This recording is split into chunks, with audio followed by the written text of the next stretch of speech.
Hello student, welcome once again. बच्चों, इस video में हम लोग क्वेश्चन नंबर 10 सॉल्व करेंगे, एक्सरसाइज 10.1 का। ये एकदम रिलेटेड क्वेश्चन है, सेम टू सेम क्वेश्चन है, क्वेश्चन नंबर 9 की तरह ही। बस वहाँ पर स्क्वायर दिया हुआ था और यहाँ पर हमको रेगुलर पेंटागन दिया हुआ है। देखो, मैं आपको एक बार क्वेश्चन रीड करके समझा देता हूँ। हमसे ये बोला जा रहा है कि the perimeter of regular pentagon is 10 centimetre, यानी एक पेंटागन हमारे पास है जिसके पेरीमीटर जो है वो 100 सेंटीमीटर है, 10 नहीं, गलती से पढ़ दिया था मैंने। तो how long is it's side, यानी कि जो उसके साइड है उसका लेंथ हमको बताना है। तो पहले तो आपको ये समझना होगा कि पेंटागन किसको बोलते हैं। तो एक ऐसा फिगर जिसके टोटल 5 साइड हो उसको ही पेंटागन कहा जाता है। जैसे हेक्सागन आया था तो मैंने आपको समझाया था ना कि एक ऐसा फिगर जिसके टोटल 6 साइड हो उसको हेक्सागन बोलते हैं। तो अगर 5 साइड होगा तो उसको उसका पेंटागन कहेंगे। और रेगुलर का मतलब क्या है कि पांचों के पांचों जो साइड होंगे आपस में इक्वल होंगे, इसीलिए उसको रेगुलर पेंटागन कहा जा रहा है। तो अब इस टाइप से क्वेश्चन है तो इसको हम लोग कैसे सॉल्व करें। स्क्वायर वाला तो हमको फॉर्मूला पता था तो हमने आसानी सॉल्व कर लिया था, लेकिन अब तो ये पेंटागन आ गया, इसका तो कुछ फॉर्मूला भी नहीं होता है। तो इसको कैसे सॉल्व करना है आइए मैं आपको कॉपी में इसको समझाता हूँ बेसिक कॉन्सेप्ट के साथ। तो देखो, यहाँ पर मैंने एक रफली डायग्राम बना लिया है पेंटागन का। देखो, वैसे तो खराब दिख रहा है, कोई छोटा कोई बड़ा दिख रहा है, लेकिन यहाँ पर एक्चुअल में जो क्वेश्चन ने बोला है उसमें बोला है रेगुलर होगा। रेगुलर होगा यानी कि सभी के सभी साइड बराबर होंगे। अगर मेरा ये वाला साइड 5 सेंटीमीटर का है तो ये भी 5 होगा, ये भी 5 होगा, ये भी 5 होगा और ये भी 5 होगा।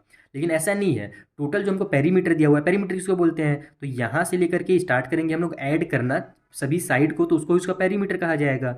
तो अब यहाँ पर टोटल जो पेरीमीटर है वो 100 सेंटीमीटर है। तो इसको कोई बच्चा भी दिमाग लगा करके बता देगा कि सर देखिए, यहाँ से यहाँ तक 10 होगा, फिर यहाँ से यहाँ तक 10 होगा तो 20 आ गया, तो यहाँ से यहाँ तक भी 10 होगा तो फिर हो जाएगा हमारा 30। लेकिन इस टाइप से हमारा टोटल 50 जाएगा। तो यहाँ पर 50 हो रहा है 10 जब हम लोग लिए तब। तो अगर हम लोग इसको 20 लें, अगर एक से हमारा साइड 20 सेंटीमीटर होगा तो ये भी 20 हो जाएगा, ये भी 20 हो जाएगा। तो 20 20 40 और 20 हो गया 60। फिर 20 यहाँ पर भी रहेगा तो 60 और 20 हो जाएगा 80, और फिर 20 यहाँ पर भी रहेगा तो 80 और 20 हो जाएगा हमारा 100। तो यहाँ पर हम लोग ने ये ओरली ही फाइंड कर लिया, दिमाग लगा के ही फाइंड कर लिया कि इसका जो साइड निकलेगा वो 20 सेंटीमीटर निकलेगा। लेकिन यहाँ पर हमसे एग्जाम में तो ऐसे करने की बोला नहीं गया है। एग्जाम में क्या आप टीचर को समझाओगे, बिल्कुल नहीं, वहाँ पर तो आपको लिखना पड़ेगा। तो अब इसको कैसे सॉल्व किया जाए, तो यहाँ पर आप इसका ऑटोमेटिकली अपने मन से फॉर्मूला बनाओ। जैसे देखो, मैंने क्वेश्चन नंबर 8 में भी आपको बताया था कि फॉर्मूला आप ऑटोमेटिकली बना सकते हो अगर आपको उसका बेसिक कॉन्सेप्ट पता होगा। तो यहाँ पर हम लोग को क्या कर रहे हैं, सभी साइड को आपस में प्लस कर रहे हैं और सभी साइड आपस में इक्वल है। जैसे हमारा जो स्क्वायर रहता है उसके चारों के चारों साइड आपस में इक्वल होते हैं, तो उसका पेरीमीटर निकालने के लिए हमने फॉर्मूला क्या बना लिया, 4 मल्टीप्लाई साइड बना लिया। क्योंकि अगर एक साइड मेरा 2 है तो दूसरा भी 2 होगा, तीसरा भी 2 होगा, चौथा भी 2 होगा। तो बार बार 2 को तो मैं ऐड नहीं करूंगा, उससे अच्छा मैं क्या करूंगा, 2 का 4 से मल्टीप्लाई कर दूंगा।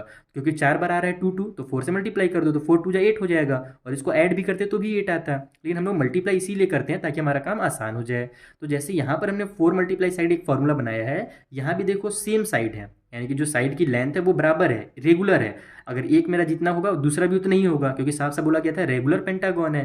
तो यहाँ पर अपने पास टोटल 5 साइड है। तो इसका जो फॉर्मूला बनेगा पेरीमीटर का, यहाँ पर देखो मैं लिख रहा हूँ, perimeter of regular regular pentagon, ठीक है, पेंटागन। तो रेगुलर पेंटागन का अगर हम लोग फॉर्मूला बनाते हैं पेरीमीटर निकालने के लिए तो वो बनेगा हमारा 5 मल्टीप्लाई साइड, क्योंकि यहाँ पर टोटल 5 साइड है। जैसे देखो, हमने ओरली तो निकाला था ना कि 20 होगा 20 होगा 20 होगा, तो मैं 20 को 5 बार ऐड करने से अच्छा है कि 20 का मैं 5 से मल्टीप्लाई कर दूँ तो भी मेरा 100 ही निकल जाएगा। तो बस यहाँ पर ऑटोमेटिकली ये फॉर्मूला बनेगा आपसे। जब आपका बेसिक कॉन्सेप्ट क्लियर होगा कि फॉर्मूला कैसे बनता है तो आप इसको आसानी से बना सकते हो कि 5 मल्टीप्लाई साइड हमारा फॉर्मूला बन जाएगा इसके पेरीमीटर का।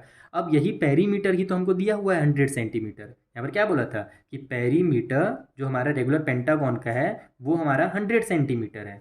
तो यहाँ पर इसका मतलब क्या हुआ कि यही फॉर्मूला ही हमको 100 सेंटीमीटर दिया हुआ है, यानी जब हम लोग 5 मल्टीप्लाई साइड करेंगे तो उसका आंसर 100 सेंटीमीटर आएगा। यही हमसे क्वेश्चन में कहा गया है, हमको यहाँ से साइड निकालना है तो 5 को इधर ट्रांसफर कर दो सिंपल। तो साइड इक्वल टू हो जाएगा हमारा 100 सेंटीमीटर, और ये 5 देखो इधर मल्टीप्लाई में था लेफ्ट साइड में, तो राइट साइड में आकर के ये डिवाइड में आ जाएगा।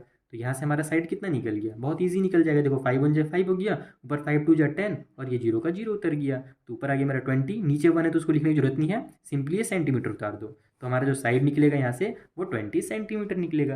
देखा कितना सिंपल क्वेश्चन था। तो बस आपका बेसिक कॉन्सेप्ट क्लियर होना चाहिए, कॉन्सेप्ट इज पावर, ये बात हमेशा ध्यान रखना। कॉन्सेप्ट क्लियर है तो आप किसी भी क्वेश्चन को, चाहे वो बुक से बाहर से भी दे देगा ना अगर नंबर वगैरह घुमा करके, तो भी आप आसानी से बना सकते हो। आई होप आपको बहुत अच्छे समझ में आ गया होगा, मैंने बहुत ज़्यादा डिटेल में समझा दिया इस वाले क्वेश्चन को।